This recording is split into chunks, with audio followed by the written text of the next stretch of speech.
Good morning. It is Wednesday, the 13th of May. I'm Maeve McMahon, and this is Europe Today, your daily digest of European news and context, live here on Euronews. Coming up in headlines that bring back memories of the global COVID pandemic, Spain has confirmed a positive Hantavirus case among passengers who disembarked from a cruise ship in Tenerife this week. The World Health Organization says more cases will come, but insists there are no signs of a new pandemic. This as Hungary swears in a brand new government under freshly elected Prime Minister Peter Magyar. The move brings an end to the 16 years of Viktor Orban's rule. We'll hear who's who in the new administration with our correspondent in Budapest. And with the world's attention focused on the deadlock between the US and Iran over the Strait of Hormuz, Israeli bulldozers have been tearing down Palestinian shops near Jerusalem, clearing land for a settlement-linked road project. Just this week, the EU signed off on sanctions against Israeli settlers over violence in the occupied West Bank. But first, Syria is in the spotlight this week, with Damascus holding high-level political talks with the European Union here in Brussels. In an exclusive sit-down with Euronews, Syria's foreign minister said the country will not allow a, quote, rushed, unorganised return of Syrian citizens from Europe. Minister Assaad Hassan аш-Шаибани called on the European Union to support the reconstruction of his country after the brutal civil war. Our European editor, Maria Tadeo, sat down with the minister and is here on set this morning to bring us up to speed. First, tell us about these talks in Brussels. Well, Maeve, the talks obviously come at a pivotal moment for Syria. This is a country that is clearly in a political transition, is coming off of two very difficult decades, completely turbulent on a political front, a civil war that lasted almost 14 years, very brutal. Obviously, that also led to a massive wave of Syrians who left the country, many of which, of course, ended up in Europe. The authorities now in Syria, led by President al-Assad, they argue that this is a moment to rebuild, reconstruct, and make this country more stable. They have, of course, reached out to the United States. They are in close ties with Turkey, the Gulf countries, but another key partner in this, and they say this openly, this came up multiple times in my interview with the foreign minister, is the European Union. At this stage, as it stands, the European Union has lifted sanctions on Syria to give the economy a breather. It also is now moving into the full implementation of a cooperation agreement between the two countries. Obviously, the goal, again, is for the EU to play what they argue would be a stabilizer role in the country. And for Syria, it's about rebuilding the economy, so you have conditions for people to return and get this country back on track to the extent that it's possible in the shortest amount of time. Now, the EU, however, will say to fully restore ties with Syria, the authorities, the government there needs to ensure that their minorities, both religious and ethnic, are respected and they have equal rights. This principle of inclusivity is incredibly important for Brussels. So the message that was stressed to the Syrians, as I'm told by a number of diplomats, is that yes, there is a window of opportunity. The EU wants to see a partnership that could see this country finally becoming stable in the Middle East. They also see it as a way to counter what they describe are malign actors, including Russia. Of course, Assad fled to Moscow immediately after his fall, but they also insist this principle of inclusivity is incredibly important for the European Union to move ahead. And the issue, of course, of migration played a big role as well in these. Well, this is absolutely a huge topic as it stands, because not just when you look at it through the prism of the EU, but really European governments, we are seeing that the political landscape in Europe is changing. Obviously, the discourse around migration, asylum rules, and refugee status, which are three different things to some extent, is certainly much tougher. It has really hardened. Germany, which is the country that took in the highest number of Syrians, has now completely changed its narrative from we will manage dealing with almost 1 million people who arrived in Germany to now the Chancellor saying we need to accelerate the returns because the war is over and they need to rebuild this country. That was a question that I put to Syria's Foreign Minister al-Shaibani, and he told me, yes, they agree there is a need to rebuild the country, but it will not be chaotic. Syria has not committed to a specific number of people returning to the country. Let's take a look. There was no agreement on this matter, and there was no agreement on the number of Syrians to return to Syria. There has been talks about Syrian refugees in Europe and in Germany in particular, and there are talks and an agreement on a mechanism that will not hinder the process of reconstruction in Syria today. This is another thing I do not agree with. especially since today European countries no longer accept granting asylum to those who leave Syria, especially since today they believe that the situation in Syria evolved with a secure and stable law. However, we have warned against this matter, that imposing an involuntary and undignified return of Syrians will lead to chaos in Syria, and that the situation in Syria needs to create an appropriate environment. And you can watch the rest of that interview on Euronews. But now, EU defence ministers have wrapped up talks in Brussels, with the bloc's top diplomat, Kaja Kallas, expressing frustration over the lack of progress in boosting arms production here in the EU. A big focus of the talks was also on how Ukraine should use a slice of the €90 billion loan for defence acquisitions. Our EU correspondent, Angela Skujins, asked Estonia's defence minister, that's Hanno Pevkur, how confident he was, though, that these EU funds won't be misused. This is in light, of course, of the corruption scandal engulfing Zelensky's former chief of staff, Andriy Yermak. Well, we need to have the accountability in place, so there is no question. I believe it is definitely something the Ukrainians are looking into very seriously, because it's also important for them that there are no rumors or no problems involved with that kind of assistance, because at the end of the day they need to get the support up and running for next years to come, and then even when the war will be over, or if the war will be over, then Ukrainians still need our assistance, our help, so to rebuild Ukraine and to help them to be a normal European country. So this is why it is first and foremost for the Ukrainians to show for their own people and for us that everything is in a good shape. And talks on security and defence will continue today in Bucharest in the President of Ukraine's, President Zelensky, and NATO's eastern flank countries.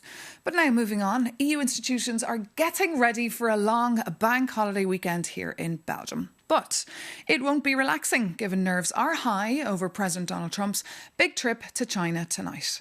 With Brussels often caught up in the middle of the two great superpowers, this trip will be closely watched. Our Jakob Janis tells us why you should watch it too. For the first time since 2017, Donald Trump visits China. Yeah, I think you got it.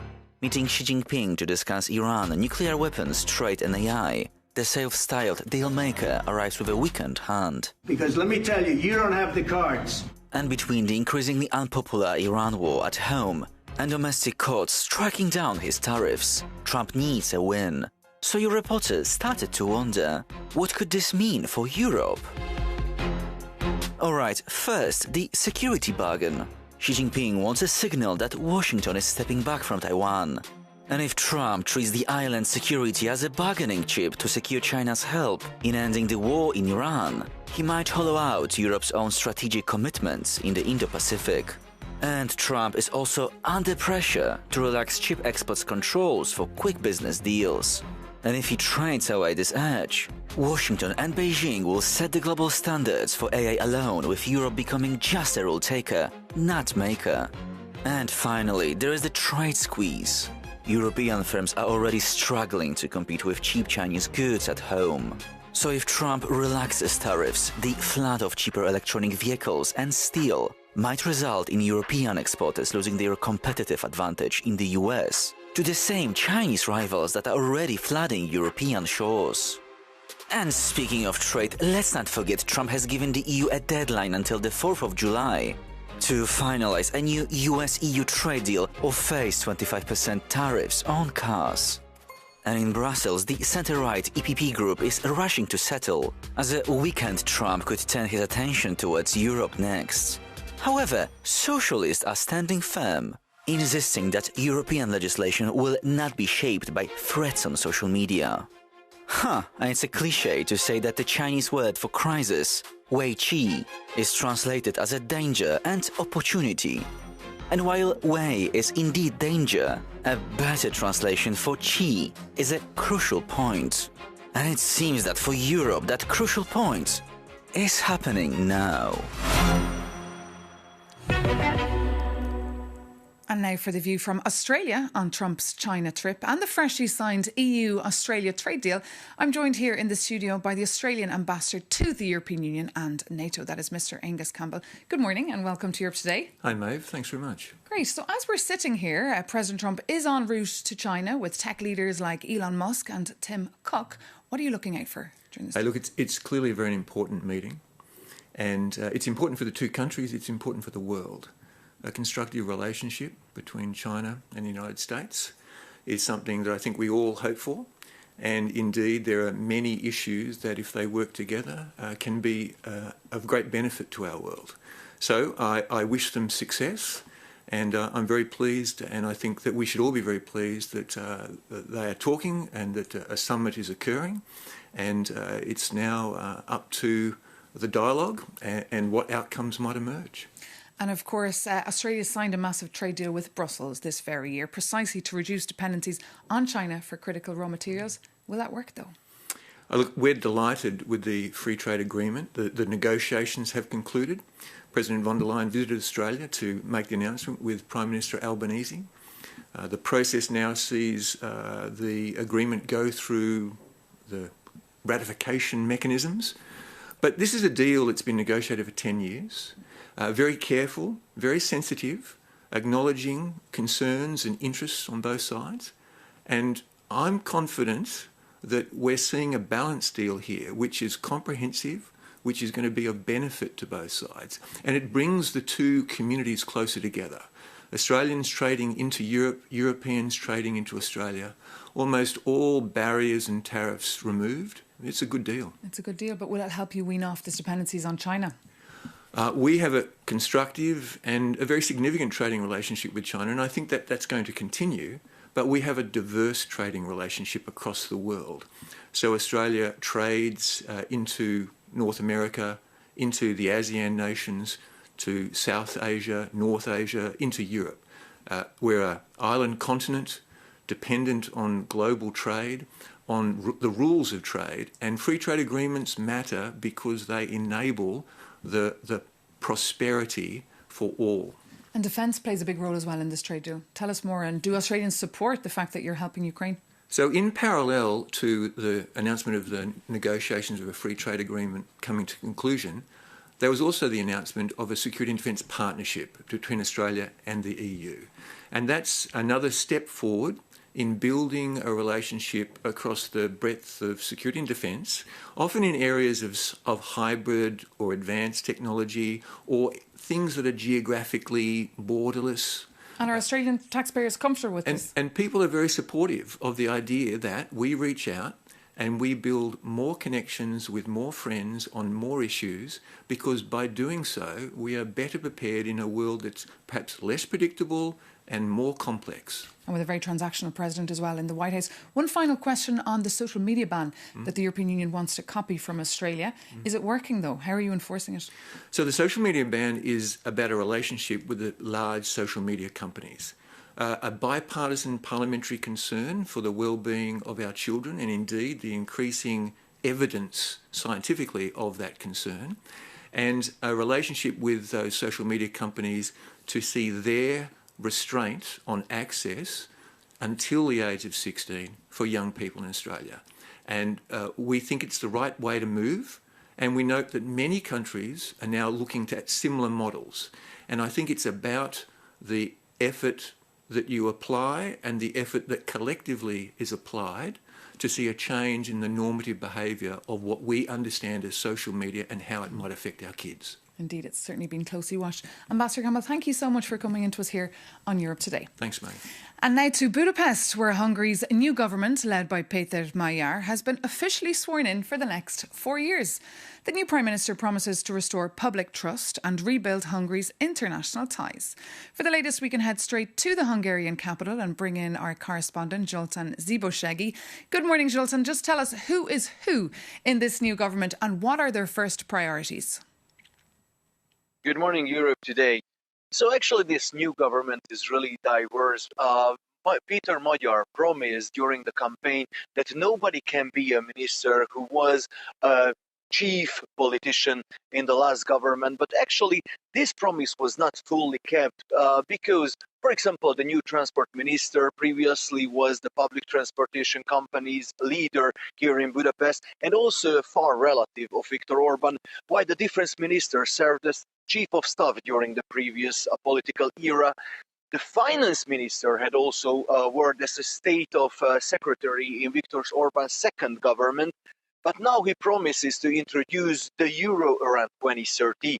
Most members of the new cabinet have been close allies for Peter Magyar since 2 years from the really beginning of his movement, and most of them, they are conservative.